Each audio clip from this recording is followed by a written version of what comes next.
What's up, everyone, and welcome to Project X Talk, an Xbox podcast, episode number 104, presented by Save the Game Media. I'm your host, Kevin, aka The Muffin Mon, and today I'm joined by my Project X Talk co-host, Mr. Physical Copy himself, Ethan. How you doing, buddy? I'm doing good overall, but today's a bittersweet day for me, Kevin. Oh. I recently, this morning, I sold my pickup truck. So it's nice to have some cash in the bank. It's nice to not have to make the payments anymore. My insurance goes down, but all those memories are gone. It's the first vehicle I ever bought. And it's the vehicle that I actually bought to drive around my then girlfriend, now wife, so that we could go to dates and stuff like that. So really sad day, but it wasn't going to survive in Vermont. It's a 2-wheel drive, but I'm happy. I'm ready to go. I have front wheel drive in upstate New York here. Does just fine. All right. I don't know. You don't need. But you have like all-wheel drive or front-wheel drive. Front wheel drive. Yes. Is that not what you mean? Is that not what you mean? Your car can't go into 4-wheel drive? No. Waste of time. In New York, that's dangerous. You're crazy. No, you don't need that. I don't do snow tires either. That's a scam. I'll come pull you out of the ditch, Kevin. You can call me. I'll be in Vermont in December. The other voice you heard is our special guest today. We are joined by the lead creative director of the Snack Network, where you will find him and the crew eating, drinking, and reviewing the strangest snacks on the market. He is also the former co-host of the Xbox Drive. Welcome, Dave Moore, to the show. Dave, how you doing? Hey. I realize I put lead creative director of the Snack Network. I made that title specifically because I had to make some business cards, and no one's ever used that title officially. That concerns me. I've become Sausage Biscuit Dave on the internet. That's what everybody's calling it because I like a sausage biscuit from McDonald's, and I'm okay with that being my description. But it's an insult to me being so plain and basic. So I don't know. I don't know if lead creative director is appropriate or not. I just made it up. I say it fits. I say it works. Let's do it. Let's go with it. I'm good with it. It works for me. Everyone from now on has to. You're gonna be like, well, on Project X Talk, I got the most official introduction in the world, and you guys are over here just talking about how I like muffins and sausages.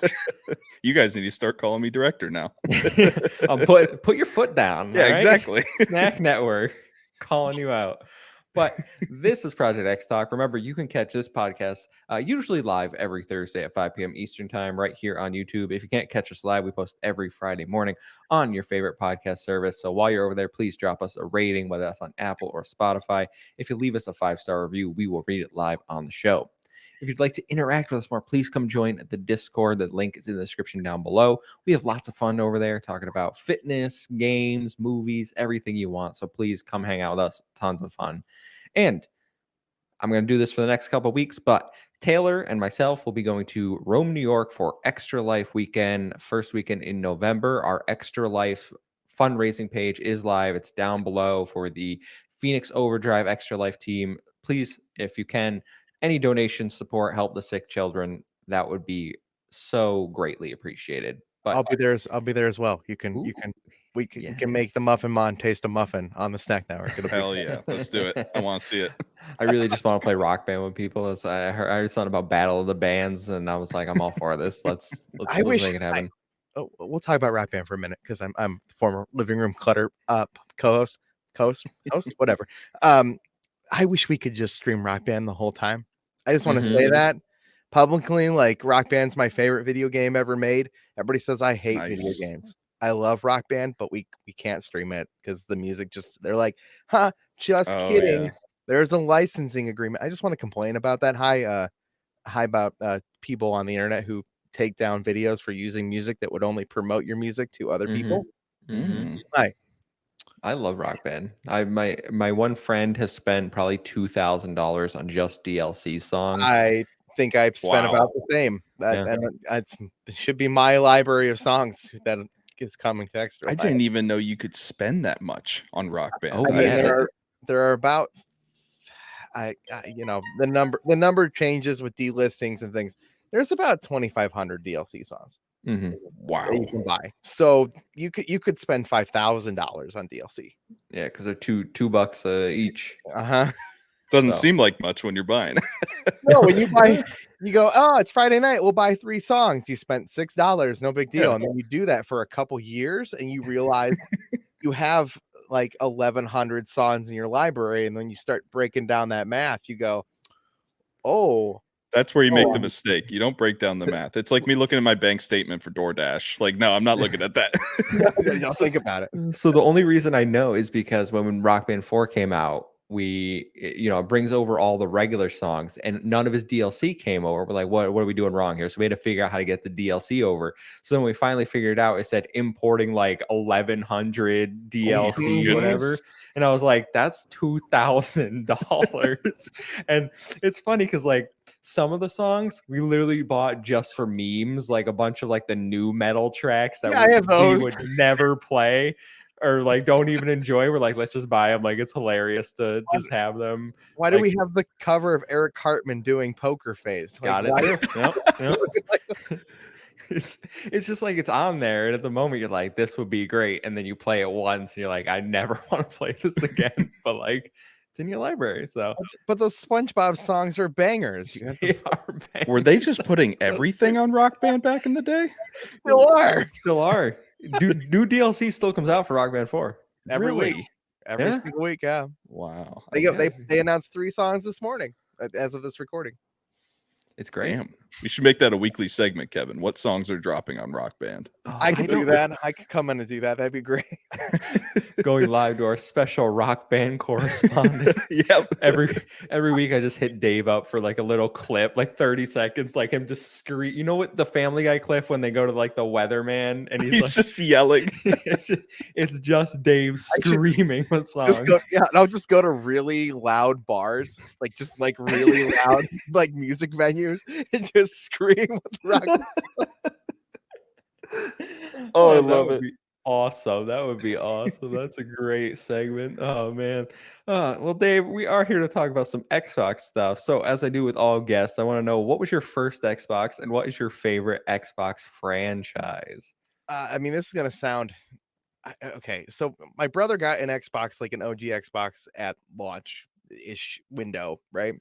We were kids. We got him. I had a PS2 in my room. He had an Xbox, and we shared the GameCube. We were very lucky children to have gotten all those things. The downside was we'd each only get one game for one of those consoles for our birthdays and Christmas. So like we had all the consoles, but we didn't have all the games. Yep. And I never really played the Xbox other than some local LAN parties with the neighbors, which was for Halo, right? And that was awesome.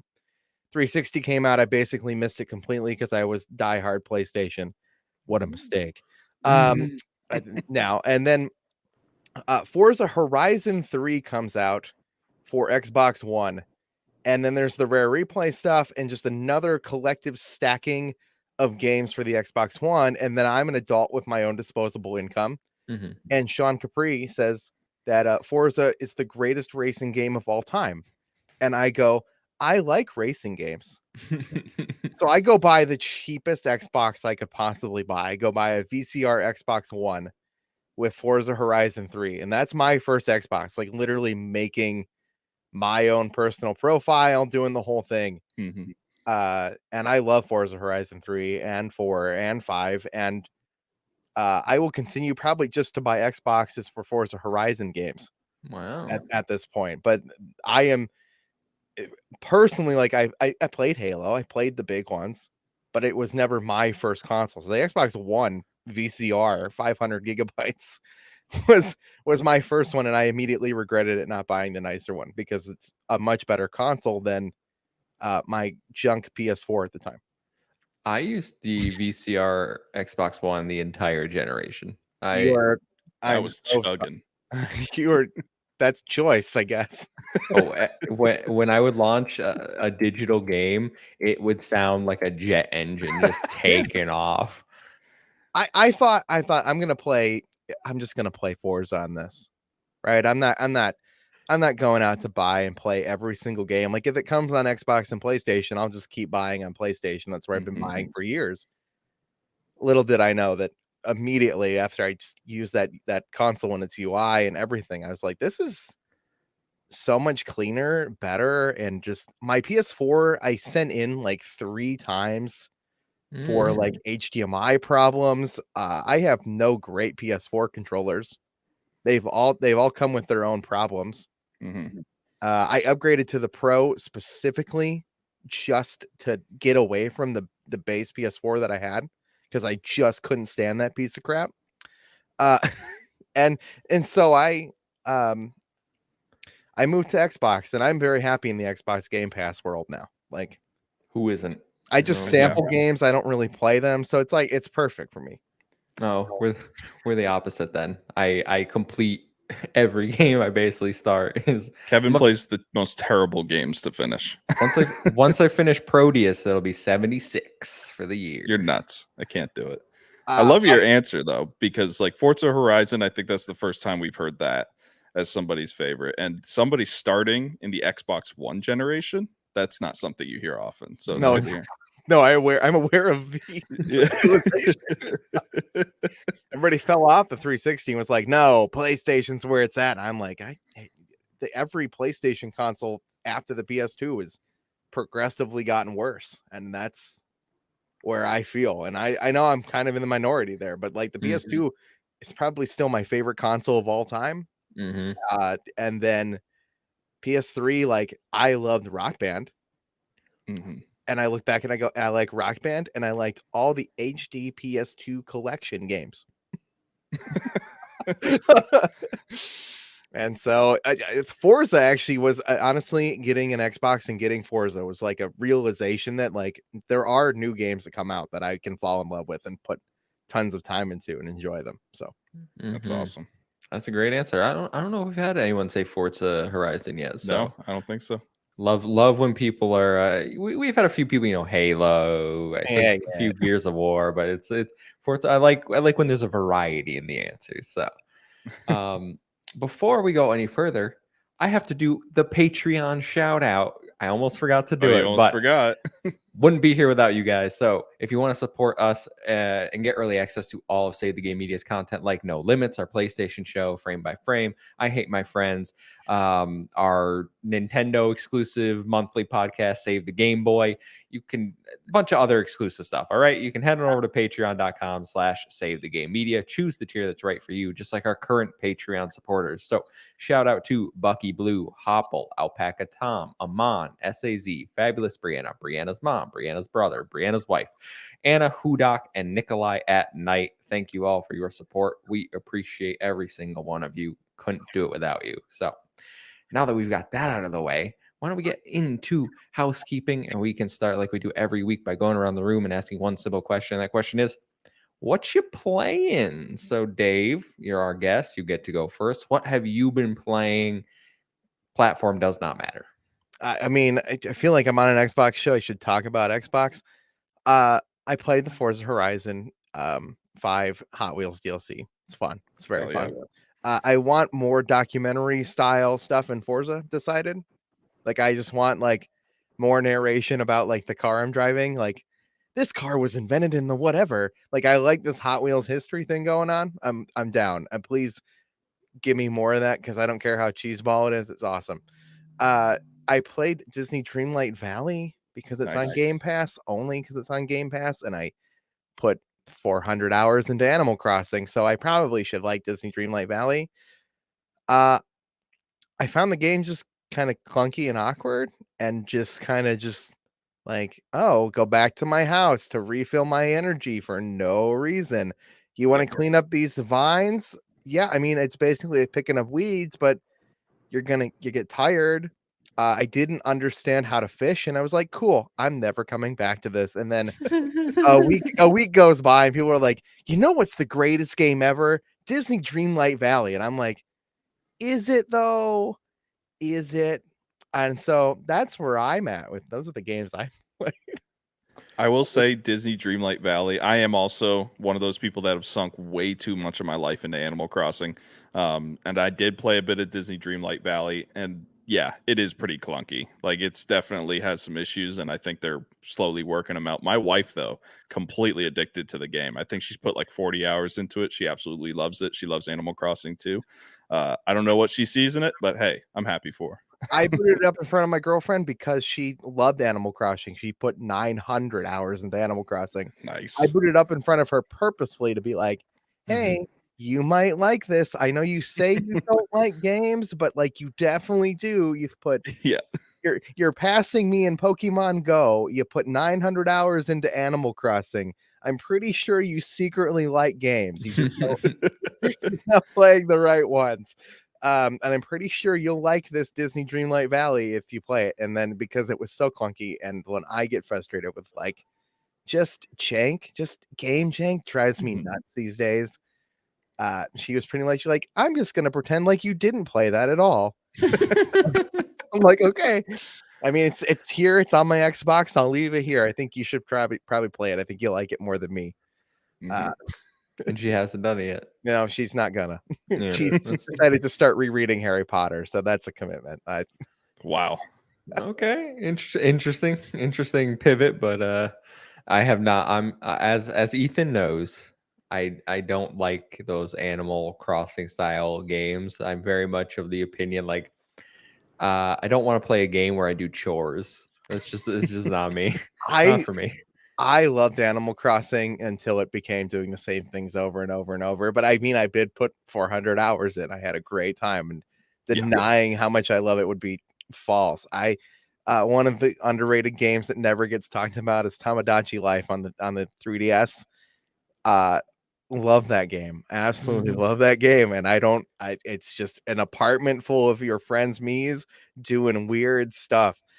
It's a weird game. I loved it. I put too many hours in. I literally only know about that game because of the Smash Brothers stage. Other than that, I'm like, I have no idea what that is.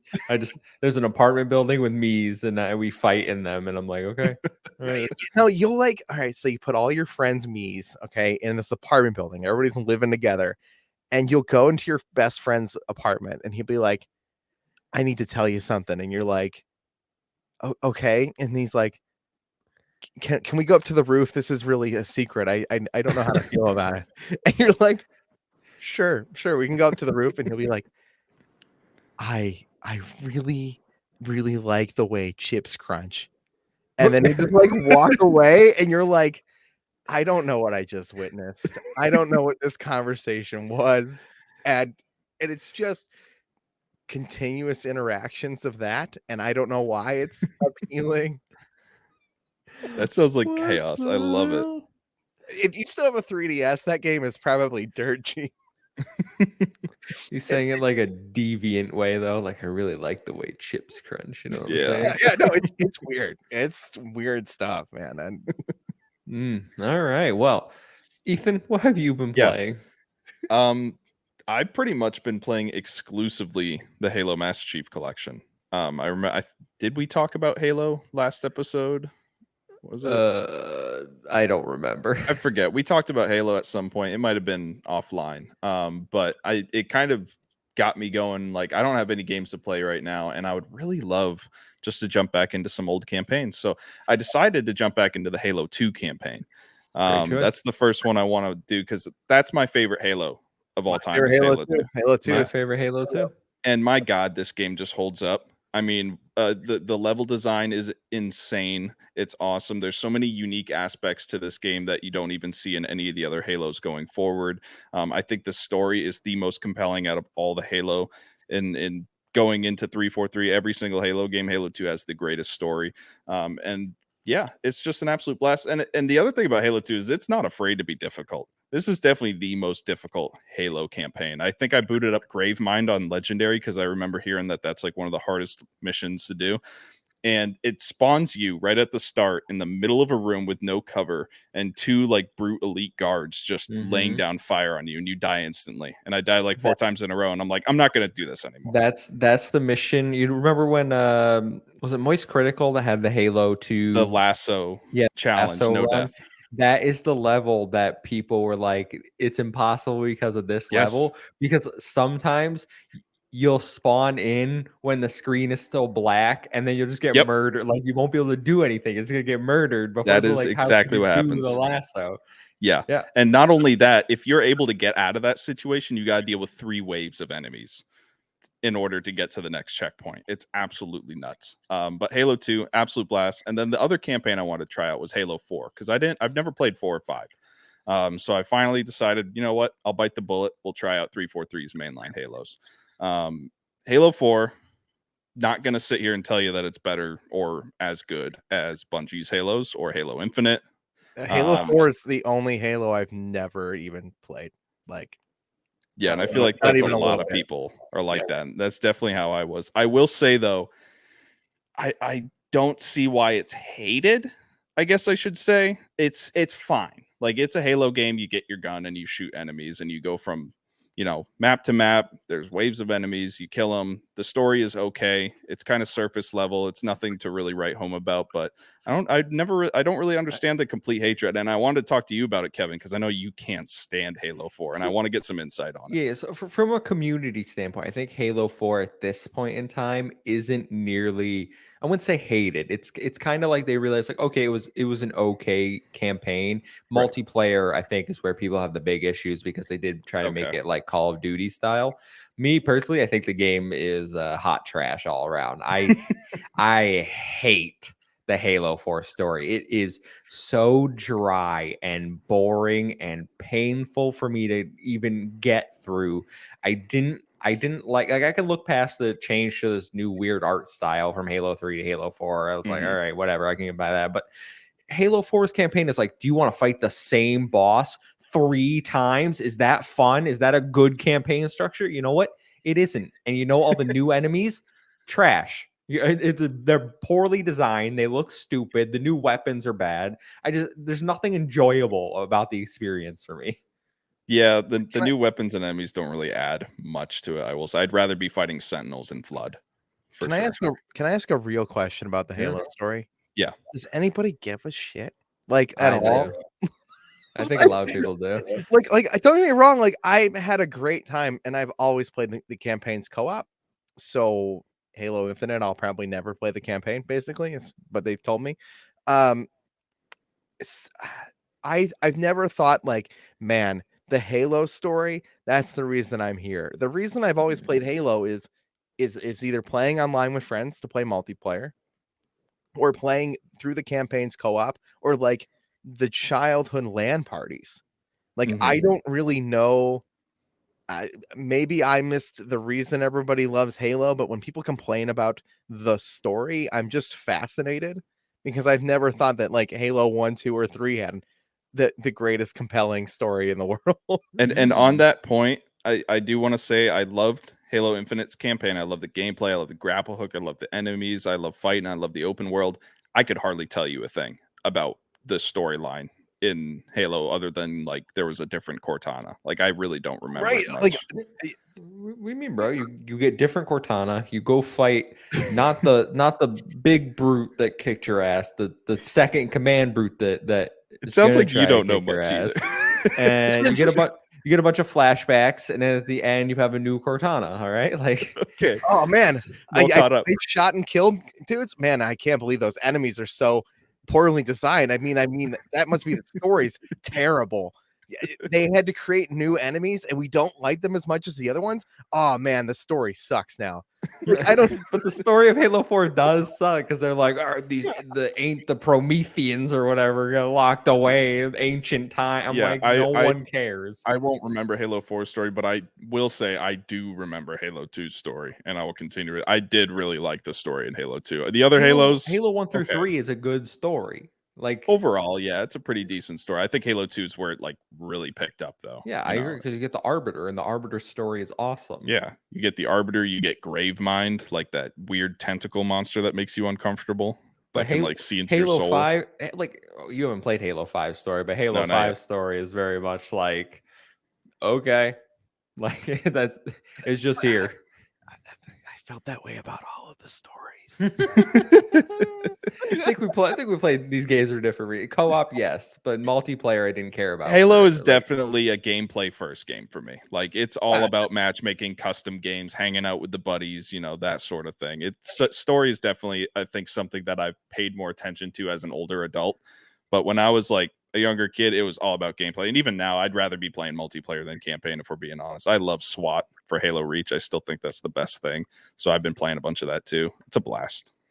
All I know is if Luke Lore or Ains are listening to this, friends of the show, they're probably so frustrated hearing us talk.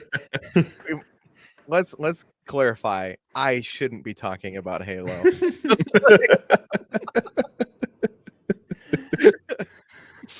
I played those campaigns when they came out when I was a child, basically, and I played them co-op, and I have dabbled in them again, but never gone deep again as an adult.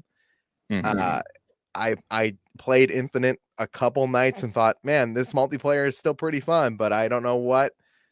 Nothing's keeping me here, so I'm kind of out already, and I am not the qualified person to talk about Halo at all. Playing them co-op definitely gets rid of the story. I've never once paid attention to a story when I'm playing co-op with somebody. And I love them. I love the Halo campaigns co-op. They're so fun. I played Reach co-op, 4-player co-op. First time I ever played Reach. And the only thing I can tell you about the Reach story is Halsey is a piece of garbage, and then you die at the end. We knew that, though. That's the only thing I know. I just reaffirmed Halsey's trash, and then we die. Okay. It was funny because when I played Reach for the first time, I was very like, I'm not gonna die. I'm gonna win, and then you can't win. So, all right. Well, I have been playing 2 games primarily, and one is a yearly iteration, and that is FIFA 23, the last FIFA that EA is ever going to make because they lost the license. And I gotta say, they're going out on top because this game is better than last year. It's better than the year before. Really? Like, FIFA 23 is the best FIFA in years. Like, I love the way this game feels. It actually feels like football. I don't know how else. Like, it has some arcadey stuff. Like, you get Ted Lasso and his team in there, but it is very much like, wow, it almost feels like someone actually watches the sport and made this game. Yeah. I'm sure they'll patch it in a few weeks after everyone complains that it doesn't feel like last year's, and then it'll probably just feel like last year's because I feel like that's what they do every year. But right now, you look at me funny, but swear to God, how the community is over there. Yes, they're going to complain about everything. This is OP, and then they're going to patch the game so much it basically is last year's version. But I like it so far. I think it has a lot of quality of life improvements. It looks great. Doesn't make my Series X slow down like FIFA 22 did because it's actually optimized. So, can I ask a dumb question because I don't buy sports games anymore? Did you buy that game for $60? No, I split it with my brother so we paid 30 each. Okay, that makes sense. I even like when I desire to play a sports game, I look at it and go, nah, no thanks. People will stop talking about it by the time it goes on sale, and by the time it goes on sale, I'll be willing to pay for it because I know it's going to be like less than $20 in a year. And so I never play them. I skip them every single time and go, sounds fun, never play it. That's what I did with the last few FIFAs. I just waited for them to come to Game Pass because I was like, in 6 months they're gonna come to Game Pass. I'm not paying for the same game I already own, or can play, So the other game I want to talk about is called Proteus, and it's a game in game preview. We played it, Ethan, you and me. Oh, yeah. I didn't even mention that. Yeah, we did some co-op levels with a community member, Roasty, over there. We had a lot of fun, actually. It was a good time. It's basically an old school Doom game, very heavily inspired. Like it kind of looks at like Doom, like the original Doom, but they've made it feel modern. Like you have the modern FPS controls. I'm almost done with it. I think I'll beat it tonight. I only have like a few levels left. So it's very hard by yourself, by the way. Like, especially I die a lot. It gets very hard. And I don't have any idea how to get like most of the secrets or a lot of the collectibles. I'm just like, there's no path up there. It's like an indent in the wall, and then it's an empty floor. And I was like, I can't jump that far. What am I supposed to do? So I don't know. I'm just going to beat the story and then move on because other games are coming out in October. This was a nice little romp. I appreciate the old put a podcast on and just mindlessly blow through demons every once in a while type Yeah, it's a game. blast. So it's fun. It's a good time. So game preview does have achievements though, which was a big draw for me actually trying it. More game preview games need achievements. So let's have a seat while I grab some books from the library and tell you this week's stories. Story number 1, we're going to talk more Halo, Dave, so I hope you're ready. Oh, I'm definitely qualified, 100%. I didn't change the banners. That's on me. I'll do it right now. But story number 1 is Halo Infinite switching to Unreal Engine? This comes from Andy Robinson at Video Game Chronicle, who reports that according to journalist Jeremy Penter, aka ACG, Halo Infinite developer 343 Industries is reportedly planning to ditch its proprietary slip space engine for Unreal.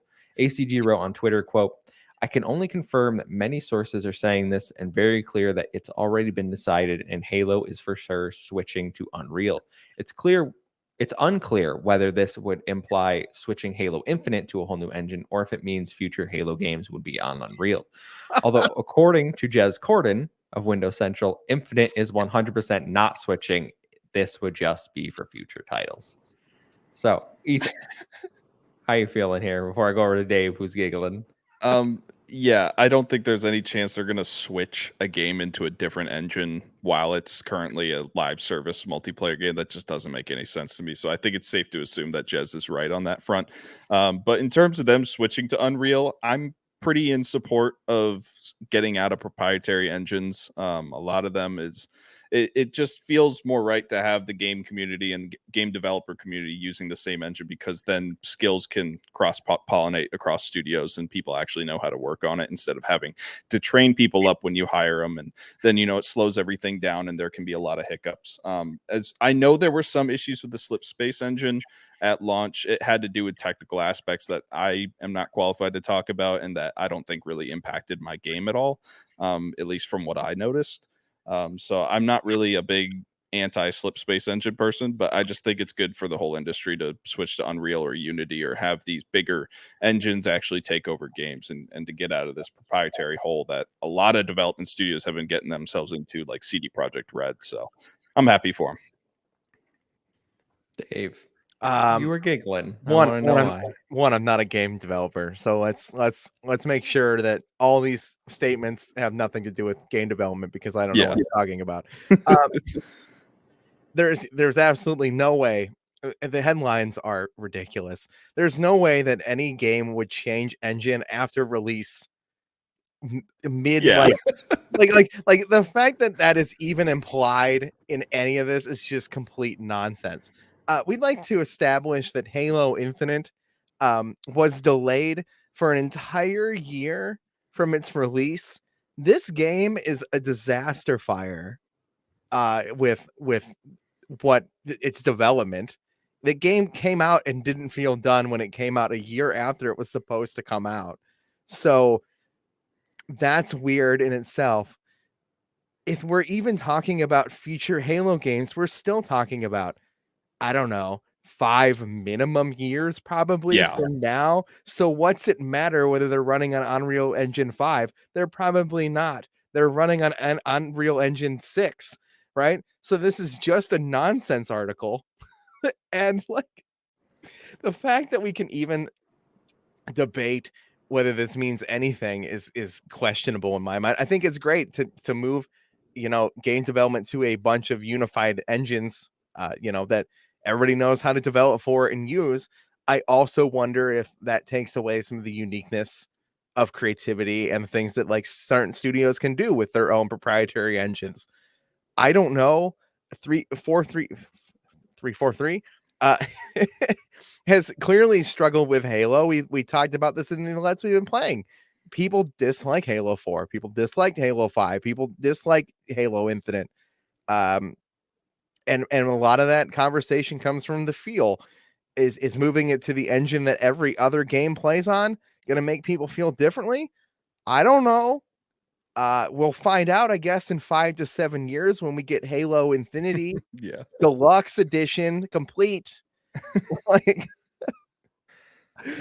I mean, I guess it's fascinating that a studio that has completely made the proprietary engine for Microsoft to run Microsoft's franchise that is its number one franchise is interesting that they would move it to a engine that everybody uses, possibly. But once again, we're still just talking hypotheticals.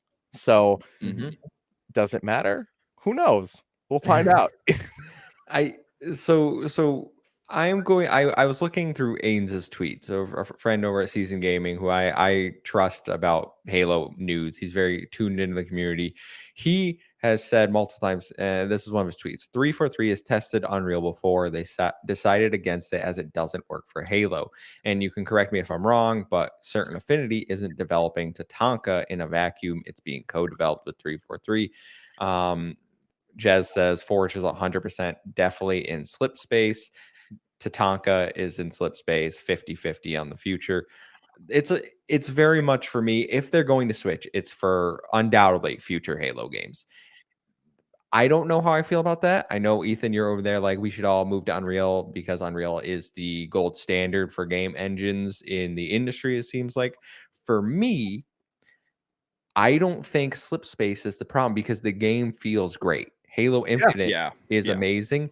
And one of the reasons I remember people saying that Unreal wasn't done for Halo Infinite is because you can't get the sandbox physics right. Halo lives and dies by the way the sandbox interacts. Like the interactions between vehicles and everything, like the silliness that everyone loves Halo for. If you can't replicate that in Unreal, then you shouldn't move to Unreal. If the Slip Spaces engine is the best one to go forward, great. I don't know if this is because the lead designer for the Slip Space engine left along with Bonnie Ross. Could be they're like, okay, we don't have the guy who made the engine anymore, so we gotta try to figure it out. And I think you bring up a good point, Ethan, about like, okay, yes, it would allow studios to interact more because they have the coalition, and if there's one team that knows Unreal, it's the coalition. They're basically the masters of the Unreal Engine. So it's definitely not happening for Halo Infinite. I think everyone could over there trying to convince themselves that this game is suddenly gonna they're gonna pop it open. And it's gonna say Unreal Engine 5 or whatever. And what are they gonna do? Shut it down for a week and then have everyone re-download it? Because games are that simple, yeah. Even if they could flip the switch overnight, like even if your Xbox could just do the update overnight. When you booted that game up, we know nothing about development. We don't know what engines really do. We don't know if they can calculate everything. Like, let's be clear.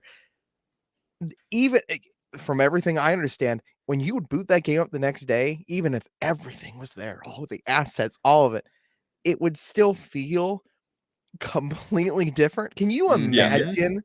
Can you imagine that? It doesn't make any sense. Halo Infinite plays fine. It does. Plays great. It's actually very fun. What it's missing is a reason to stay. And it's 100% where I am. Changing engines doesn't change anything. I think it plays fine. If unless Unreal is somehow magically gonna fix their production line issues, I don't know what the point of all these like rumors and speculation is, to be honest. It's very, very weird. This engine runs on the Xboxes currently. It doesn't change. Doesn't change what Xboxes we make. It doesn't change anything. The only argument to be had maybe is Halo running on future hardware, although this hardware is very unified basic hardware on both sides, Sony's PlayStation 5 and the Xbox, and even the Switch to some extent, from what we understand, right? Changing the engine might make it run better on future iterations of hardware. Who cares? We'll be playing Halo Infinity Deluxe by then. Exactly. They should just pull in Nintendo, the new Halo Infinite. Unreal Engine version, but that would hurt. Any last comments, Ethan, before we move on? Nope. Just put two separate versions of Halo Infinite in the store, then you can play whichever one you want. You can have the Slip Space engine, or you can have the Unreal Engine. Oh yeah. Well, we can move on to story number 2. And full disclosure, I only put this story here because Dave's on the show. But as announced on Xbox Wire, Xbox is teaming up with Doritos and Rockstar energy drinks to give away Game Pass Ultimate and exclusive download content for Xbox titles. Dave, how many Doritos are you going to eat on the Stack Network? I mean, I eat all the Doritos. That's what we do. Hell yeah. Every new flavor of Doritos is exciting. What's depressing of this entire article, I saw this too the other day. It's like we're not getting Xbox flavored Doritos. We're not getting Xbox flavored Rockstar energy What drinks. would that taste like? Okay, listen. Before you say what would it taste like, Coca-Cola has put out 3 flavors. One said Coca-Cola Starlight. It tastes Starlight like was good. It tastes like marshmallow sugar. If we can move on. I liked it. They made Coca-Cola Bite, which is supposed to taste like pixels. What do pixels taste like? I don't know. Probably what an Xbox would taste like. And then they made Coca-Cola Marshmallow in partnership with Marshmallow that was like raspberry lemonade. Sure. Okay. And then we've got Dream World Coca-Cola. Nobody knows what dreams taste like, but that's what they said. So don't tell me we can't make Xbox flavored things. We can make Tastes like plastic. Tastes like cold metal. old I man. can You sweat. getting a hint of GPU in here. Just gamer sweat. Just game sweat. Ethan, did you see this? Do you have anything? I literally just put this in here to be funny. No, I haven't seen anything. I love Rockstar though. Their green apple energy drink, Rockstar's absolutely fire. nasty, bro. I've not had that. Rockstar is pretty good, man. It does surprisingly. The flavors are usually pretty good. I don't know if they're wildly far from energy drinks. I'm going to bring a bunch of random energy drinks that I love for Extra Life because one, I'll need them. Two, like Mhm. some of these are extremely underrated. Like people don't talk about them. Like, sure, Rockstar's got a ton of flavors, and I love that strawberry whipped Rockstar. Oh, it's so good. Mm. But it's not unique. No. I'll buy an Xbox Rockstar and see what it tastes like. I'm sure it'll just be like a regular flavor, though. It's probably, but if I could stack it on my Game Pass, I would be buying all the Doritos and all the Rockstar. It just makes me think of Monster Energy's promotion for Halo Infinite, where they printed Master Chief on all their cans for like a year after it got delayed. Oh no, we reviewed these Pringles on the channel that were Halo Infinite Pringles, and we got them a year before the game came out. I can just imagine because every tab was worth like 100 XP or something. I'm just wondering if somebody out there saved every tab for every monster they drank for that year, and then just got there and won a whole battle pass in one drop. They were like they were Master Chief burger flavored Pringle. Man, company's doing too much, man. The last Rockstar I had was probably at like a concert in middle school. I think it was a Rockstar like sponsored heavy metal concert, and there was like an area where they just go give you free Rockstars. I'll take it. I want to clarify. You said middle school. Yeah, that's gross. Isn't it gross how energy drink companies just go around and hand underage children energy? That's what I started drinking them. Yep. There's a Red Bull truck that drives around my like childhood neighborhood that still hands out Red Bulls to minors. That's dangerous, man. I shouldn't even be drinking a Red Bull. Are you kidding? No. I only drink water these days, so we're all... Your kid, you want 400 milligrams of caffeine? There you go. You want to be wired? Legitimately wired. Yeah. Dangerous. Well, story number 3, we got our first Game Pass update for October. So available today. And I should specify that's October 4th as the time of recording. Chivalry 2 on cloud console PC. Ethan, I know you bought that. We played it just once to play on for the PC. Stream. Just to play for the stream. And you paid real dollars, not paid $40 on Epic Game Store for that. Yeah, we played it once. October 6th, which is the day that this episode goes live, we have Medieval Dynasty for Xbox Series X and S, which it's already on PC Game Pass. We have The Walking Dead complete first season for PC and The Walking Dead season 2 for PC. October 11th, we get Costume Quest for cloud and console. We also get Evil for console and PC. October 13th, you get Dyson Sphere program for PC, which Ethan, that sounds like some space thing that you would like. Yeah, no, we talked about it. It's like Oh, a did we? sim management game. It's not. Okay. October 14th, Scorn for cloud, PC, and Xbox Series X and S. October 18th, A Plague Tale Requiem for cloud, PC, and Xbox Series X and S. Dave, any of these games piquing your Game Pass interest? Now here's the danger of this, right? I was on the Xbox Drive when we got Game Pass announced, like the official announcement that Game Pass would exist. And I was very much on board. I love Game Pass. I think Game Pass is great. Here's the problem with it going for so long. I don't care about any of these games. If anything, honestly, and this is my pattern with Game Pass announcements at this point, is they announce 5 or 6 games or whatever that are coming, and I go, yeah, whoop-de-doo, don't care about any of those. And then they say, here's the games that are leaving Game Pass, and I go, well, damn, I didn't play that.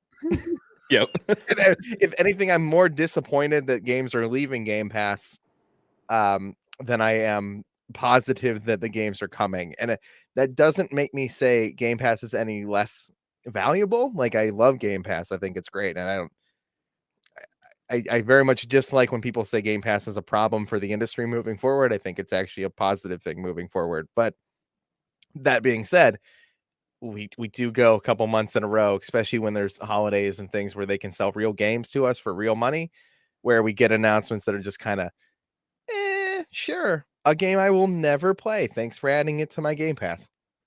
All right. That's a completely fair take. Yeah. I'll probably disagree when it comes around to me, but Kevin Ethan? will definitely disagree. Yeah. That's fine. Everything on here except for 2. I want to play Scorn. I'm in the middle with Scorn. I remember Scorn's the What were you only gonna- game on that list that I've even heard the name of. So really. honestly, yeah. Yeah, Scorn. It's like that. For those of you that don't know, go look up the trailer of Scorn. It's a weird, fleshy game. That's all I can really say about it. Yeah, not my kind of game, but I at least knew it existed before this. Yeah, I think it's just the over the top weirdness of it that's sort of attracting me to it, that I want to jump in and just see what it's all about. And so, but that gameplay did kind of tamper my expectations. There was a gameplay release of it, and it seemed like very much a puzzle game, which I am not great at puzzle games. So we'll see. I'm going to jump into it. It's definitely going to be a hit or miss for me. But then the last one, Plague Tale Requiem, really excited for that. Plague Tale Innocence was absolutely an incredible game. And Requiem, I have no doubt in my mind that it's just going to up the ante in that series. You're going to see expanded gameplay, expanded combat, better stealth options. And you're going to get the kid. What's the kid's name, Kevin? Hugo. You're going to get Hugo's powers right off the bat to control rats and all that good stuff. So I'm really excited for Plague Tale Requiem. I'm definitely going to be binging that along with Kevin, and I'm pretty sure we're going to do a review for it on the channel for sure. I remember people loving the first one of those, and I just never dove in. Yeah. I listen, this list could have come out and it could have been 16 pictures of human feces and then just at the end said Plague Tale Requiem, and I would have been a happy camper today. All right. Choice. That's that. Yeah. I've been waiting for this game for so long. I love the first one. I love it so much. I've played it 3 times. I got the 100% on Xbox, and then I went and got the platinum on PS5. I think I've talked it to death on this channel. One of my favorite games of all time, certainly of last generation. The sequel looks to be doing everything better. We will do a review for A Plague Tale Requiem. I can't say when that's coming. Whether that is after release or before release, we'll have to see. We're in limbo right now, folks. We're working. We're in limbo. We'll have to see what happens. But I am undoubtedly super excited for this game. I know one person that may or may not be playing this game, and I'm so jealous constantly whenever I log in, and oh man, it just drives me nuts. But yeah, no, I can't wait to be back in the world with Amicia and Hugo and just control rats. Everything else on here, the game Evil is a social deduction game, and I think that could be fun with like a group of people. Like social maybe we get like Among Us. Which okay.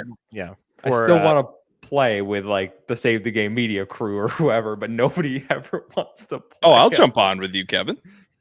Dave will jump on with us. You like Among Us?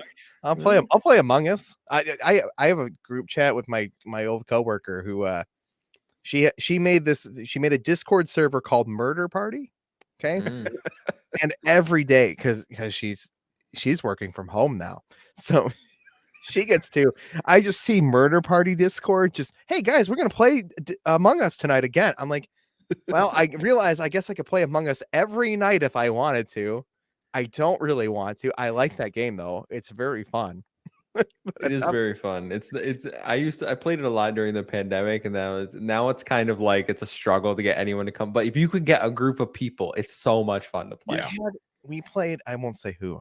I won't say their names or who they are related to me. But we were playing it like every week, like once a week with like everyone, and we get on. And somebody at some point, she just lost it. She just got so angry and so upset.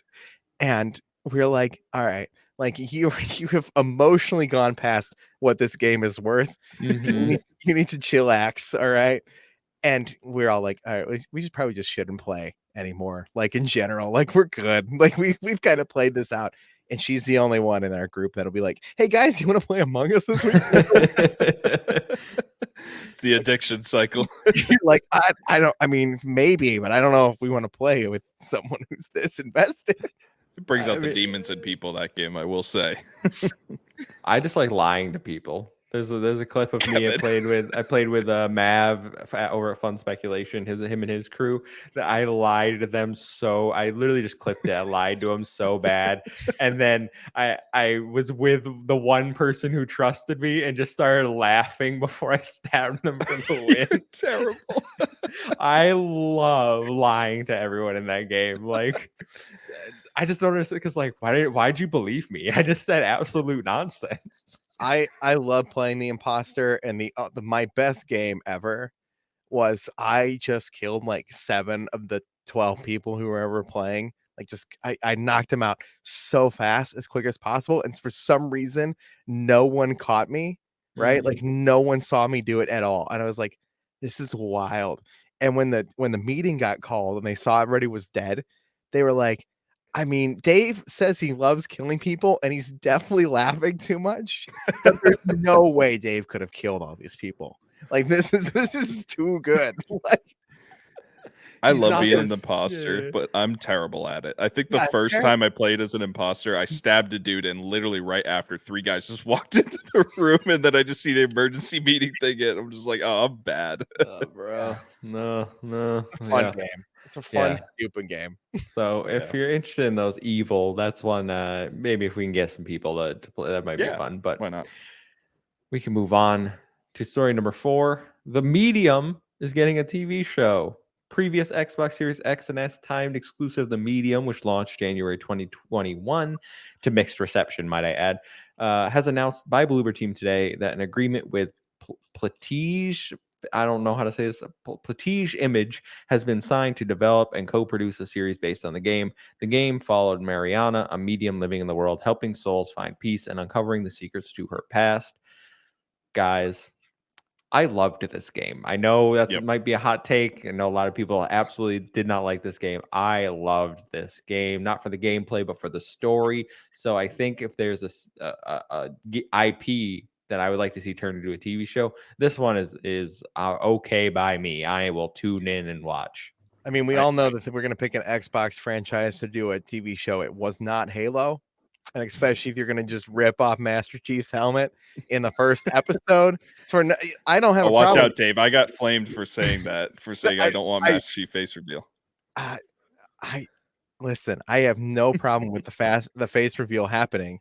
You just needed to earn it, and they did nothing to earn it. And that show, I watched like the first 3 episodes. I'm like, this show sucks.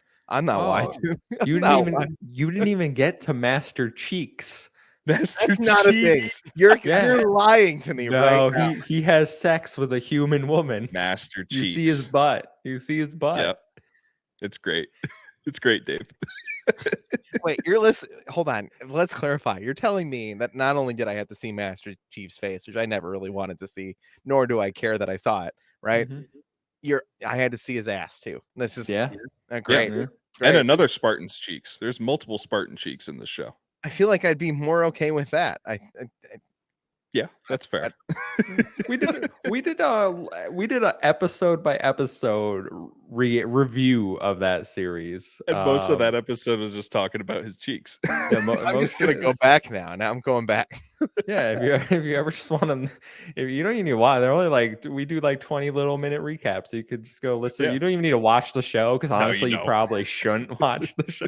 But if you want to hear us talk about the show, I you can liked go it, do but that. because I like trash TV, like I have no standards when it comes to television or film, so I enjoyed it for what it was. I but- don't listen. I don't have high standards. I go to Marvel movies and watch Marvel shows at this point, and I know, like, I understand where the quality bar. I do a movie podcast, kind of, that like actually cares about quality and film and stuff, and like that.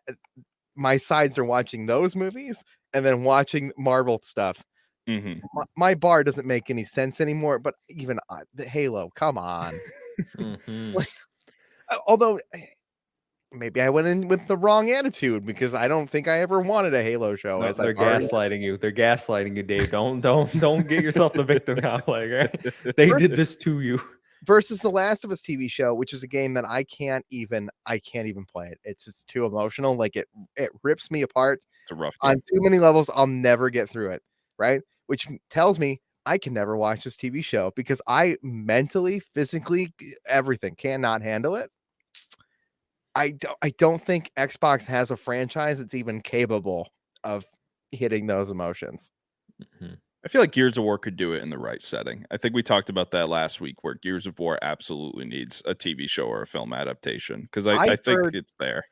When Gears 5 came out, when Gears 5 came out, I heard the Megadads talking about how much they love Gears.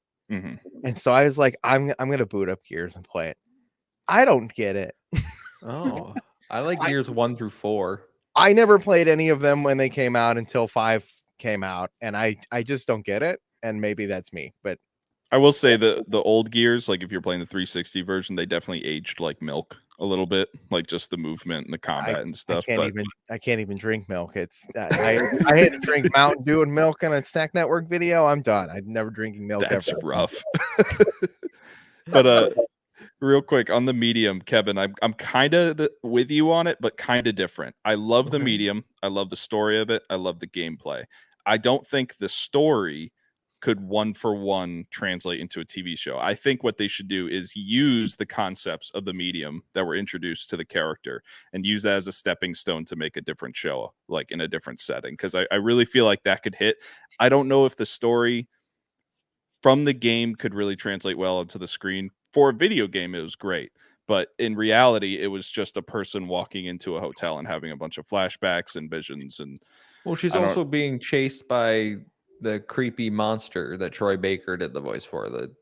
But yeah, but when is that going to get old when you're on the 4th episode of the same monster kind of stalking you? You know what I mean? Like, I feel like they got to throw in a lot of different stuff there to kind of shake it up a bit. As long as they keep the backstory about like Yeah. the other, I don't want to spoil it, but like once you sit down in a wheelchair in that game, the story goes off the rails with a lot of like adult dark themes. So I would like that incorporated Yeah. because that was what was the most interesting. But Keep the framework and the characters, but just change up like how the story plays out, I would say, with a show like this. But really excited. I never played this game and I had no idea what this was about. So I Googled it before the show when I saw your notes and thought, okay, great. And I Googled it and found an entire different TV show that came out between like 2011. Yeah, there is the medium. Yep. Called The Medium. And based on this conversation, it feels like this is a thing that I feel like video games have a hard time translating to other media. Is just like maybe take the premise and make and take the important parts, but you can make unique stories. Yeah. They don't have to be like a one-to-one recreation of the Mhm, stories. If anything, the video game stories are just so weird and random. There's very few games that I think translate to telling that kind of story. And I think based on what I understand of this conversation, like I think you could very much take the premise of that other medium TV show that I looked up and read about and mix it a little bit with the backstory of this and kind of create that same kind of story and show. And it probably has potential to be good. Yeah, and the reason why I brought up why I didn't think 1-for-1 would work with this is because The Last of Us is, from what we've seen of the previews, it really does seem like it's going to be very much a one-for-one with the game. Maybe obviously smaller elements change here and there for TV, but it's pretty much going to follow the storyline exactly. And Last of Us, playing the video game, while you're playing that, you can tell this would be a great TV show. Yeah, I think absolutely could. I think that's obvious if you I can't get through The Last of Us. I repeat that, but like Yeah. like I think it very clearly is meant to be that kind of story, and it definitely seems like it would work. I have no question of that. Versus like we talked about Halo and its story, and like, okay, how the hell are you going to make a Halo TV show? Yeah. And of course they made what they made, and like, why just make another sci-fi show? Just it makes me sad when they take these IPs and make things that are bad when they could have just taken these resources and these teams of creatives and made things that are good. Yeah, and I think that's why The Last of Us is going to succeed, because they're using Neil Druckmann. He's actually coming over and helping with the show, and he's the one who directed the game. So I think that's why that's going to be so successful. I think that show will be so good that I can't watch it. I think that's literally it's gonna be a cry fest, and I love a good cry watching TV, so I'm gonna be glued to the screen. Oh for sure. no, see, Pixar movies make me cry. Me too, absolutely. Okay. All right, no, listen, I shouldn't even say Pixar. All movies make me cry. Fair enough. Every children's movie, every single one of these dumb comic book movies, I'm just crying. I don't think I can go into something like The Last of Us, which I know would just be like, yep, I'm gonna have a heart attack. Like, it's gonna be rough for sure. But guys, it's fine though, because this is called The Medium. The other TV show is just called Medium. And let me tell you, I was just reading about it. A medium employed as a consultant for the Phoenix District Attorney's Office. She helps police solve murders. Yes, it's stupid. Listen, and they claim that it's based off a real life medium named Allison DuBois. Don't tell me there was an actual medium working for a DA in a major city. She claims that she assisted the police in criminal investigations. I hope not. while we're talking about Xbox TV shows, I'd also like to say that I sat down and watched half of the first episode of the Cuphead show they put on Netflix. That show was so bad I turned it off. So I never watched it. Yeah, I don't know. I don't have any faith in Microsoft and Xbox saying they're making any kind of TV show at this point. Prove me wrong. Well, luckily this is Bloober, so it is outside of Xbox. But I get your point. I'm skeptical of most video game adaptations. Resident Evil ruined it for all of us. Versus today, it's Tuesday. This show comes out on Thursday, right? So we had the Mario Direct that Nintendo announced. That poster looks so damn good. And everybody who hates Illumination, I don't like the Minions movies. I think they're trash, but I like Sing. Everybody like points to Sing as like this horrible abomination of movie, and I'm like, I kind of like that movie. I like Sing. Yeah, I do too. I like Sing, absolutely. I didn't watch into the soundtrack. I will say Mario's butt looks incredibly flat on that poster, and it kind of is like off-putting. I don't know. It just looks awkward to me. Like his so many butt talks on flat butt. Yeah, I just can't wait to hear the voices of Chris Pratt and Jack Black. Jack Black as Bowser is amazing. It's gonna be so awesome. We'll talk about that on Save the Game Boy for anybody that wants to come over, drop $1 and get it on Sunday. On Sunday, we're gonna record. So. We'll go to our last news story before a few viewer questions and wrap this up. So, CD Projekt Red announced a bunch of news today. So, the CD Projekt Red, the developer behind The Witcher and Cyberpunk, has provided an outline of their currently in development projects. Firstly, we have Polaris, the code name for the next installment in the Witcher series, which is in pre-production. Next, we get Canis Majoris, is a full-fledged Witcher game separate to Polaris and is being developed by an external studio. Then we get Sirius. This game is being developed by Molasses Flood, set in the Witcher universe, and will offer a multiplayer component. Then we get Hadar, a code name for a new IP altogether, being developed by CD Projekt Red. And then in terms of Cyberpunk, we have Phantom Liberty, which is an expansion currently in development, and Orion, the code name for the next installment and the sequel to Cyberpunk 2077. You guys memorized all those names, right? I assume. 100%. I love this story because all it was is, hi, code name. Yeah. Hi, we got a code name in development. We've got a code name in development. We've got another Witcher code name in development. And good. Guys, get excited. Get hype. Remember Cyberpunk? You guys really were excited for that game. Then it came out and everybody hated it. And then now the DLC and everything's out. And it seems like Cyberpunk's pretty average and okay. That's cool. You A new one. Listen, I've never understood the CD Projekt Red hype. I remember when I was covering Rock Band 4 on Living Room Clutter, and it comes up, it keeps coming back. Why, I don't know. Revival. And literally all the Harmonix development, Harmonix developers came to IGN to cover Rock Band 4, and so I had to watch it all. And they literally wouldn't shut up about The Witcher. Like all of them. They were like, Witcher's the greatest game ever. And I was like, cool. Can we talk about Rock Band? Because that's why we're here. And they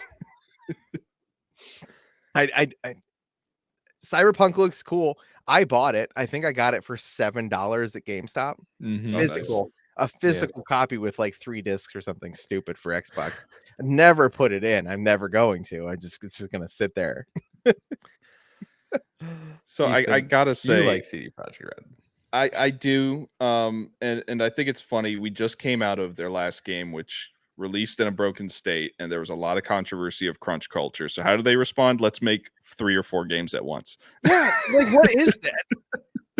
Like I'm sort of worried about it. I understand. I think you said, Kevin, I don't remember all the names. I'm sorry, I failed you, but I think there's 1 or 2 in there that are being given to third parties to work on. Basically the IP is getting shopped out a little bit. I'm a huge fan of Witcher 3. I liked Cyberpunk 2077 for what it was. But don't mess up my mainline Witcher game. That's all I want out of this whole thing. I could care less about everything else. I'm just looking for The Witcher 4 and seeing what that is going to be. I hope that's where their focus is, because that's the game that basically launched them from being a studio no one really knew about to a studio that's in everyone's living room. Everyone knows who CD Projekt Red is if you're a gamer. And that's because of Witcher 3, I would say.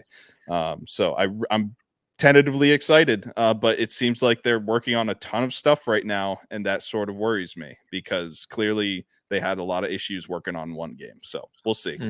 Yeah. So these developers need to focus on making good games, guys. And I said this, and I come off very angry on Twitter when I tweet about this. It's just like, we keep getting broken games. We keep getting announcements of games that come out 5 years after we get the announcements.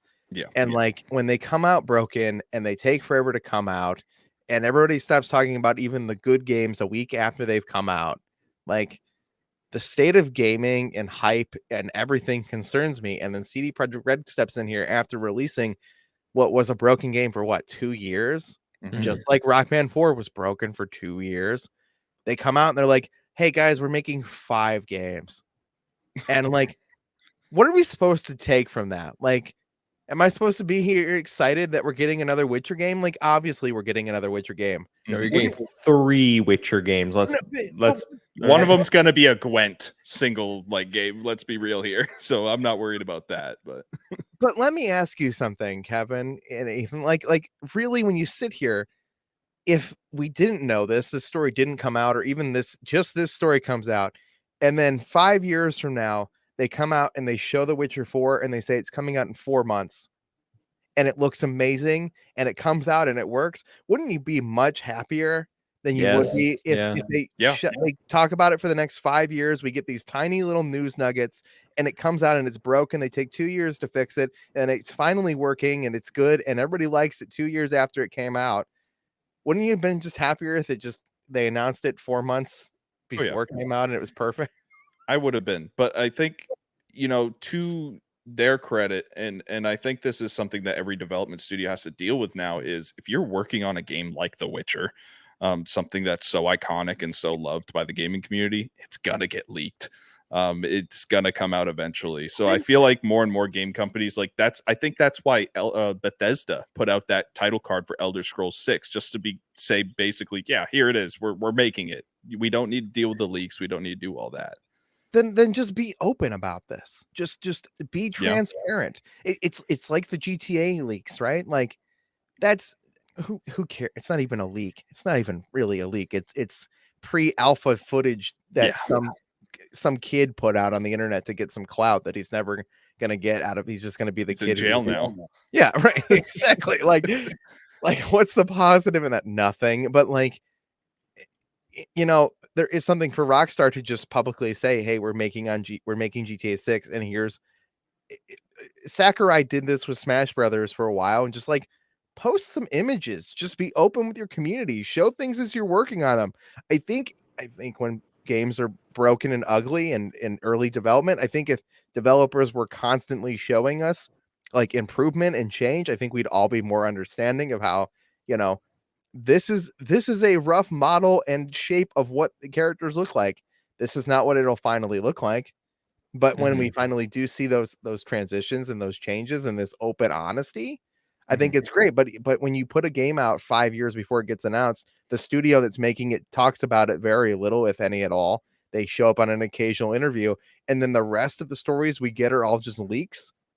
I think that's much more damaging than it would have been if, Rockstar or CD Projekt Red were just kind of just showing us things as they go for fun. And a good follow-up to your point, Dave. I think a good example of what you just talked about is the development of Starfield. Right. Bethesda has been putting out concept arts. They have developers, directors sitting down talking about mechanics. They're talking about world structure, and then obviously they started showing off gameplay and all that good stuff. And I think that's a good way. Like trickle it out, give us some info where you are in the development, and people aren't going to be blindsided by stuff. Right, but no one's sitting here complaining about Starlight leaks, right? Right.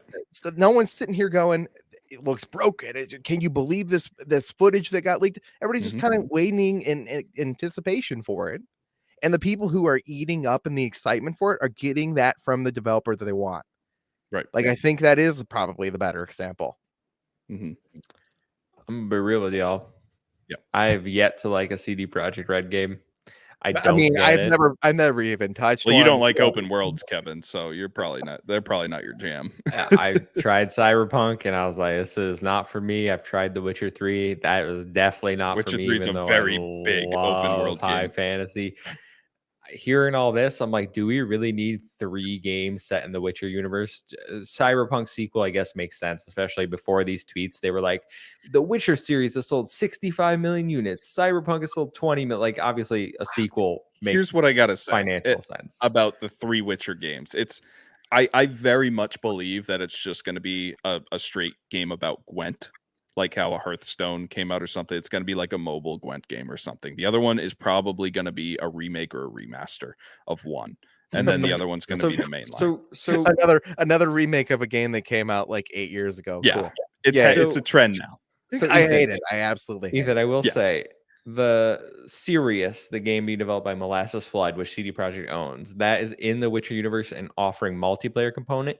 Perhaps that one is your smaller spin-off title, but they've made it very clear that Polaris, the codename for the next installment in the Witcher series, is going to be, because it's not Witcher 4, it's going to be another Witcher game. Just follow, like, people think it's going to be a different, like, it's not going to follow Geralt, it's going to follow a different person. So from what they've said, they're going to have basically 2 Witcher series, mainline Witcher series going forward. Oh, I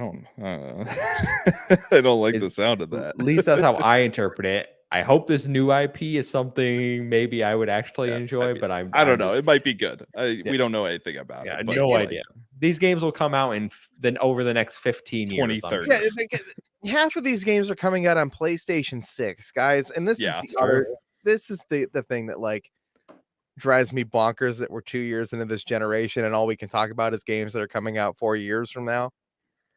Like, that's ridiculous. Like, can we really sit on that, guys? We're gonna get Insomniac's making Spider-Man. I'm gonna go into PlayStation World just for a moment. And I hate doing that on an Xbox podcast, but it's fine. Like Spider-Man is like the only game that I truly loved on PS4. Like, it's a period. Like, honest to God, it's like the only game that I loved. And that includes Rock Band existing on that console. I'd like everybody to hear that. That game comes out, it's amazing. We get like a half-baked sequel, Miles Morales mid thing, and I love that exists. We got Ratchet and Clank on PS5, okay? We're gonna get Spider-Man 2 on PlayStation 5, and we might get one more Ratchet and Clank game from that studio, and then we're gonna be on a completely new console generation. They're also making Wolverine. Yeah, yeah, okay. Maybe we'll get Wolverine in this console generation too. Maybe. Yeah. Maybe. It'll probably come out on PlayStation 5 and 6 at the same time. Yeah. I'm very convinced that Insomniac is just like they don't sleep over there. Yeah, well, right. Well, it's in the name. Yeah, clearly. But we get these we've got these studios making these games that take 7 or 8 years to make, and these are what the console generations are. Mm-hmm. Like I'm starting to question whether I should even care. Well, we saw that with the original Cyberpunk game that was announced back in like E3 2013 or something. Yeah. 2013. Yeah. And then it came out for a console it shouldn't have come out for. And did we even have the Wii U yet when that game got announced? like I don't think about so. that. People were still playing Wii Sports. no one really had the Wii U, let's be honest. All right. Oh, he looks at his Wii U. And like 1,000 amiibos, $1,000. Speaking of spending $1,000 on Rock Band DLC, The amiibos I can support. All Hey, right. pick and choose your battles, right? Well, if hold on, did you say Pikachu's your battle? No, I didn't, but I missed an opportunity right there. I missed an opportunity, and because I see the Pikachu back there. I'm gonna start saying that. I say pick your battles all the time. I'm gonna start saying Pikachu your battle. Oh. Well, that's all for the news. We do have two viewer questions. First one coming from Lee Navarro, the fearless leader of the Phoenix Overdrive Extra Life team. What is Dave's favorite snack? I'm going to open this up to all of us, but what is your favorite snack, Dave? Oh, I have put up almost 900 videos on the Snack Network. I see that. I don't know if I have a favorite snack anymore. I don't know if that even can qualify. Like part of me just wants to be like basic. It'd be like, man, I love nacho cheese Doritos. Like I will always love nacho cheese Doritos. Oh, yeah. Like, Cool Ranch Doritos are the worst. Screw those. No, bro, they're better than nacho cheese. Basic, they're worse, so much worse. Sweet spicy chili is actually the best. Oh, the purple bag. Oh yeah, yeah, no, purple. Yeah. Oh yeah, those are bussin', as the kids say. That's the thing. Yeah. Is that what they say? Bussin', yeah, Kevin. Come on, get with the times. Yeah, get with it. It's my hair is thinning and too old to talk about this. Like part of me says that, but then I think of like extremely underrated things we tried that like there's these Mexican runner chips. They're shaped like little race cars, but they're from Mexico. No one's ever gonna get those. How do you get them? We had one of our people went to Mexico and went to a Walmart and took a shopping cart full of Mexican snacks home with him. And awesome. I'll never get them again either, but I think about them constantly. Awesome. Yeah, chili cheese Fritos, also amazing. Oh, so good. The Twisters, amazing. I just love butter and salt popcorn in general. Mm-hmm. That Doritos Smart Food popcorn was one of the greatest things ever. It didn't taste like nacho cheese Doritos popcorn. It tasted like taco flavored popcorn, but it was really good. I never heard of that. That sounds amazing. How did I miss that? It was a Sam's Club exclusive, and then okay, that's why I missed it. And then it's like in other stores now, but it's just very hard to find. Stores got exclusive snacks. Oh, it's constant. It's nonsense. You know what? When I left gaming podcasting, I thought I was going to get out of some of this. Like, you got to go to GameStop. No, like I'm like, no, now I got to go to like Kohl's to find this exclusive snack. Kohl's. I don't know why they have Kohl's checkout lines. Why is Walgreens the only place that has Reese's with with potato chips in them? I don't know, but that's where we're going. So weird. Ethan, what is your favorite snack? Like Dave, I am very experienced with eating junk food, Kevin. So I have a lot of experience in this, and there's a couple of ones that stand out to me. I think One of my favorite things is a Stroop waffle. I don't know if you know what those are. They're really thin wafers with a caramel center. You get them on airplanes sometimes if you're doing international flights. They don't do them in the United States. The United States is boring with their snacks. But Stroop waffles, absolutely delicious. I recommend everyone look them up and give them a try. And then there's a snack that I had in Singapore. I've been to Singapore a couple of times, and this one's really weird. It's literally a bag of deep fried seasoned fish skin. And my God, is it one of the most delicious things you would ever eat? It's salty, it's umami, it's crunchy, it's got that nice seafood kick, but good Lord, you better have a breath mint afterwards. A couple. I imported a bunch of Japanese snacks, like these like chips that were just like fish flavored things. Oh yeah, shrimp chips, so good. Oh God, it was so bad. They were like the puffiest of all Cheetos you can imagine, and you just bite down and it just tastes like you went to like the farmer's market and then like licked the side of the smelly fish tank like in a Cheeto flavor. And I'm like, oh God. And so anytime anybody says anything like it's fishy, I'm like, nope, no, it's not. I'm done. I'm out. Sounds like a good time to me, Dave. I'm not gonna lie. I spend my days when I was living in Seattle down near the fish market. I just used to take in the fumes. It was good stuff. I loved it. I now know who to reach out when Walgreens or Kohl's has an exclusive fish weird fishy thing. I'm gonna come on and eat it. Yeah, you can come review it because you'll give a better impression. That'd be awesome. Yeah. That'd be awesome. But in terms of just growing up snack, where I didn't have access to all these weird, wacky things because my parents loved me and they didn't want to buy me fried fish skin to eat, it was Tostitos with queso. Tostitos with Tostitos medium queso. That hands down one of my favorite things to eat. Also, Cool Ranch Doritos in queso. Get out of here. That's amazing. You got to try the Cool Ranch in the queso. It kicks it up a notch, Dave. I'm telling you, it's so good. That literally queso is not one of the things I very much enjoy at all. So you just combine two things that I dislike into something that sounds like an abomination. You're breaking my heart, Dave. You're Listen, breaking my heart. If we're talking about abominations, okay, my childhood favorite snack was Doritos and cottage cheese. You just scoop. God, why are you bringing this up, Kevin? So you don't need to bring this up. We talked about this in the Discord. Don't knock it till you try it, folks. So good. All right, Dave, please give us your thoughts on Doritos and cottage cheese, because I am absolutely not, and under any circumstance will I ever review. What do I have to do to get that on the Snack Network? You just film it on your iPhone and send it to me. You know what? No.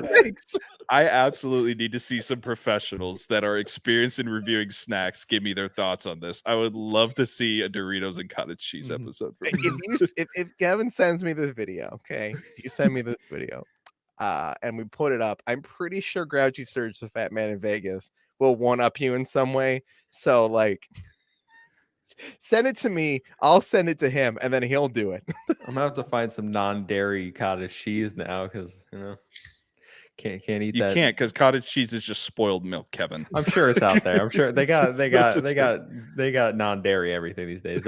But in terms of actual sweet spicy chili Doritos, the purple bag, amazing. So underrated. Honestly, they're underrated. Extremely underrated. Double chocolate Oreos, phenomenal. Love them.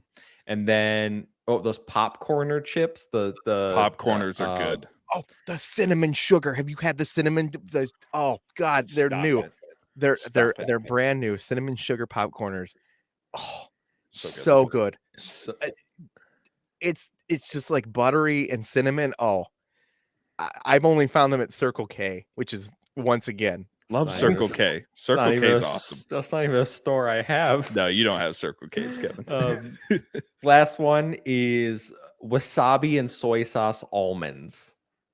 They're from whatever the brand, the blue, you know what I'm talking about. Planters. The brand of, yeah. You know what? I love wasabi peas. Like I eat wasabi peas almost every day just as a little snack to clear out the nostrils real quick. So I can see those being really good.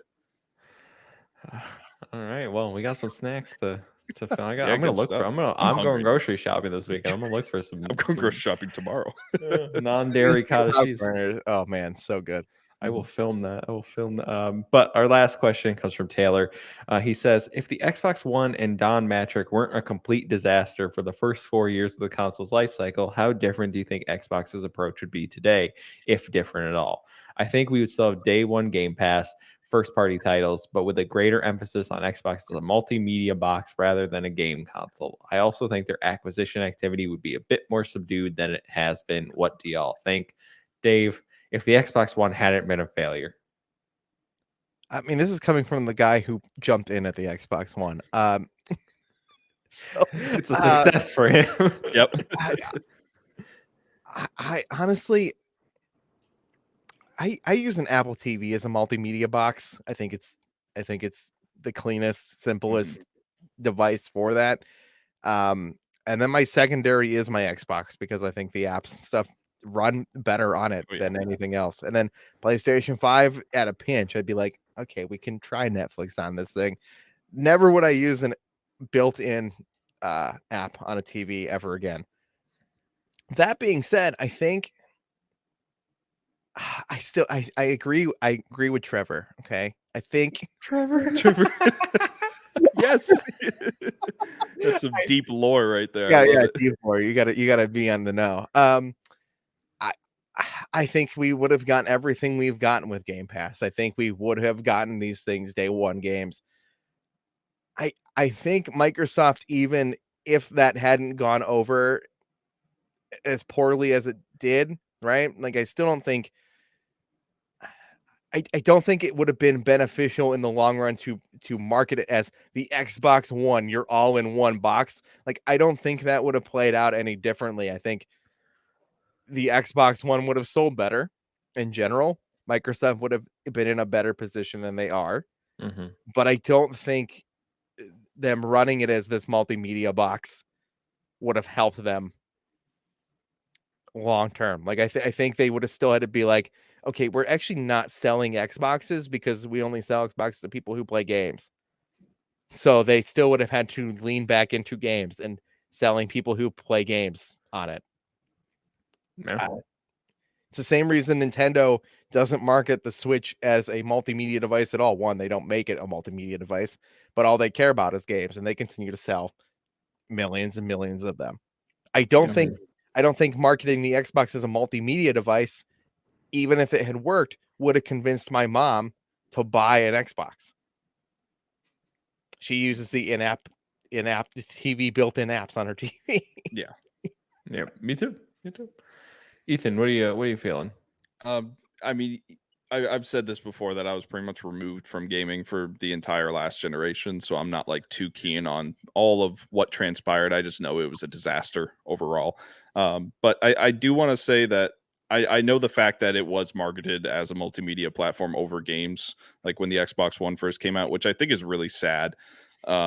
Because for me, I said this on No Limits when I was on this week, was I use my Xbox for everything. It is my multimedia thing, and I just go straight from playing a game to watching some YouTube. Then I go back into my game quick resume. I love using my Xbox. I don't use anything else other than the Xbox for streaming, which is awesome. But you shouldn't market a game console as a streaming device. It should be games first, and then while people are on the platform, you realize, holy cow, I can actually use this for like all this other stuff, and the apps work, and I can use my controller, and it's awesome.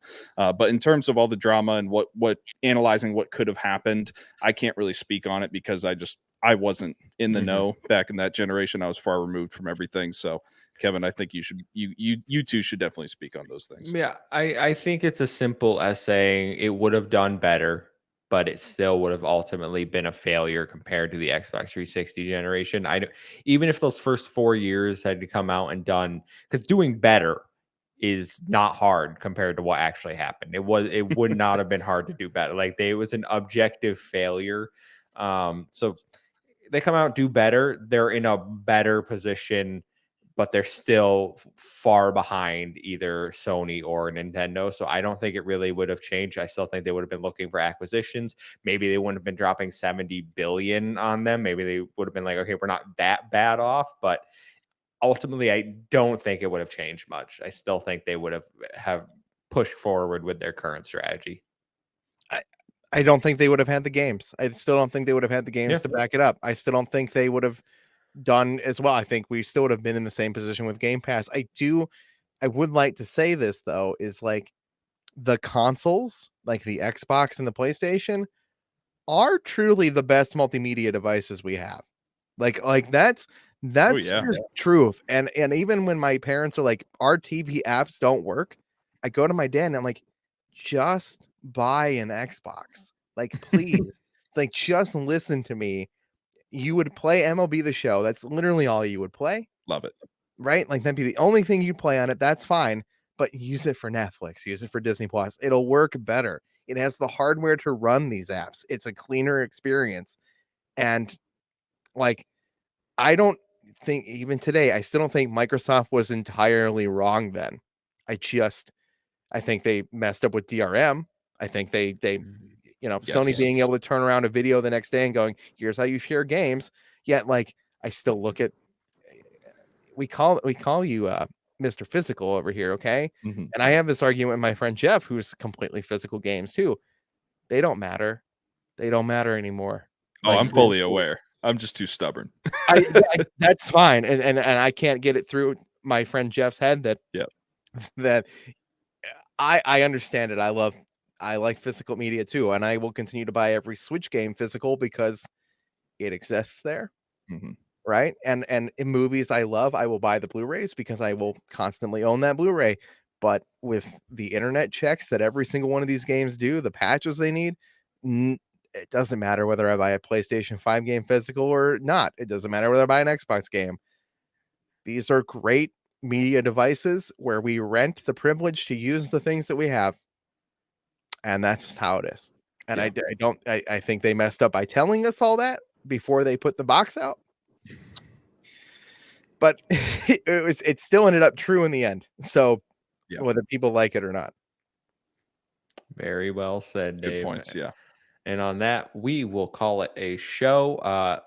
Longer than ones where we've had more was news. awesome, Let though. me That was tell you. fun. Let me tell you. So I hope you guys like this this longer episode of Project X Talk. Hell yeah. Dave, thank you so much for coming on. Thank Had you. an absolute blast with you. Lots of fun, lots of laughs. You are welcome back anytime, my friend. But please good. let everyone know where they can find you and all your content.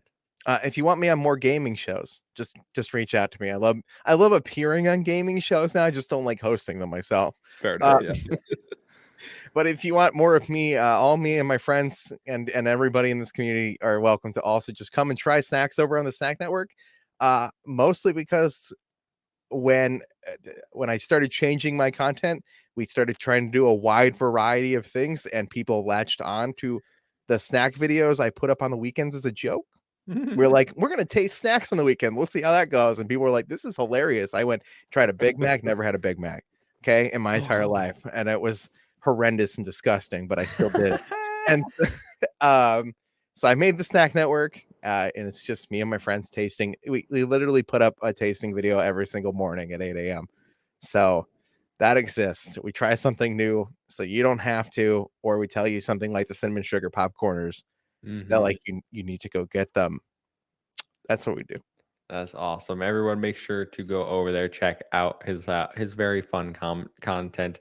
You'll probably see him back here or somewhere else on Save the Game Medias at some point. But Ethan, where can people find you? You're muted. My bad. I never do that. I gotta say first, before I plug myself, I see that you posted the apple sugar babies. Oh, I love those. Those are like one of my favorite snacks in the world. You're a sick human being. Anything artificial flavored apple, I'm all over it. So. Okay, but have you had sugar babies? Yes, I've had the regular sugar babies and the apple, and I love them. Oh, okay, because I needed to clarify that because I went in excited. I love apple flavored things. It's one of my favorite things in the whole world. Okay, I haven't had sugar babies in I don't know how long. Like, who knows? I took one bite and was like, "Ow, these suck." They're definitely not like top tier food. I'm not going to say that they're gourmet. You want to see my face shift to absolute disappointment? Watch that video. I'm excited. I'm going to watch it after this. Like I said with TV shows and film, my bar for food is also extremely low. So no, listen, I don't have. Look at that list of snacks. You see anything very high quality on there, you're in the wrong place. A lot of wild stuff going on. I love it. But you can find me at White Cedar 1 on Twitter and PSN, and Gravy3448 on Xbox. And you can find me at the Muffin Mon. So 1-7I and 0-7A. Follow us at Save Game Media over on Twitter. Stay up to date with all of our latest videos, podcasts. Basically, every single day you're getting something from us. Make sure to rate, subscribe to the channel, like all the stuff helps us in the algorithm. We rely on you for that support. So please do that. But until next Thursday, when we'll be back live, goodbye. Peace.